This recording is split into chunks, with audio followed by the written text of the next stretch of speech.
ನಮ್ಮ Sahyadri news channel ಅನ್ನು YouTube, Facebook ಹಾಗೂ ಇನ್ಸ್ಟಾಗ್ರಾಂನಲ್ಲಿ ನೋಡಿ.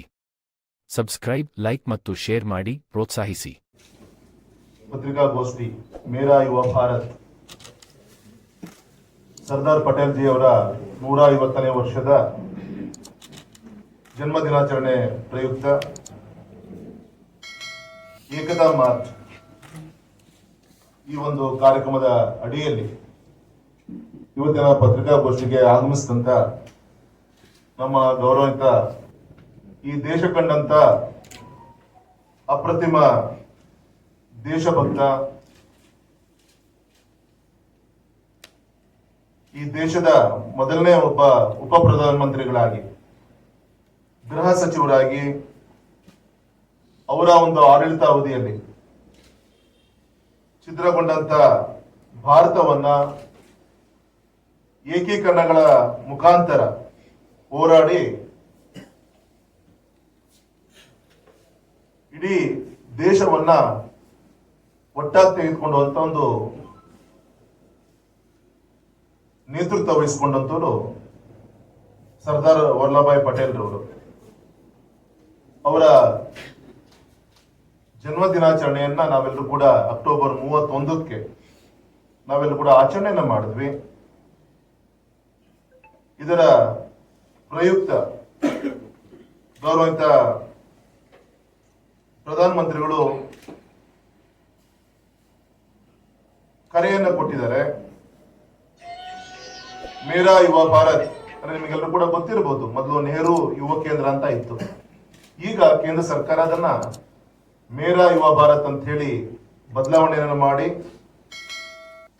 ಯುವಜನ ವ್ಯವಹಾರಗಳ ಮತ್ತು ಕ್ರೀಡಾ ಸಚಿವಾಲಯದ ಒಂದು ಅಡಿಯಲ್ಲಿ ಬರುವಂತ ಈ ಒಂದು ಸಂಸ್ಥೆ ಮುಖಾಂತರ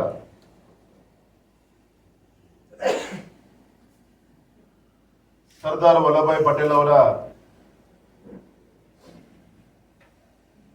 ಒಂದು ಏಕತಾ ಸಂದೇಶವನ್ನು ಕೊಡ್ಲಿಕ್ಕೋಸ್ಕರ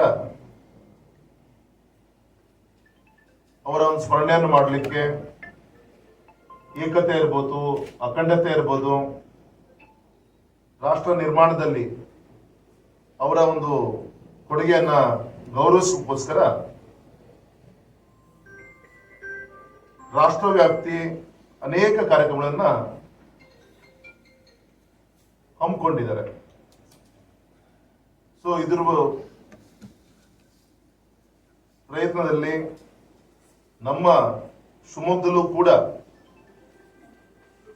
ಇದೇ ತಿಂಗಳು 20ನೇ ತಾರೀಕು ಗುರುವಾರ ತೀರ್ಥಹಳ್ಳಿಯಲ್ಲಿ ಏಕತಾ ನಡಿಗೆಗೆ ಚಾಲನೆಯನ್ನ ನೀಡುವಂತ ಒಂದು ಕಾರ್ಯಕ್ರಮ ಸನ್ಮಾನಿತ ಜ್ಞಾನೇಂದ್ರ ಅವರ ಒಂದು ನೇತೃತ್ವದಲ್ಲಿ ಬೆಳಿಗ್ಗೆ 9 ಗಂಟೆಗೆ ರೂಟು ತೀರ್ಥಹಳ್ಳಿ ತಾಲೂಕಿನ ಬಾಳೆಬೈಲು ವೃತ್ತದಿಂದ ಕುಶಾವತಿ ಪಾರ್ಕ್ ವರೆಗೂ ಕೂಡ ಈ ಒಂದು ರೂಟ್ ಅನ್ನ ಹಾಕುವಂತ ಕೆಲಸವನ್ನ ಮಾಡಿದ್ದಾರೆ. ಅದೇ ರೀತಿ ಶಿವಮೊಗ್ಗ ನಗರದಲ್ಲಿ 21 ಶುಕ್ರವಾರ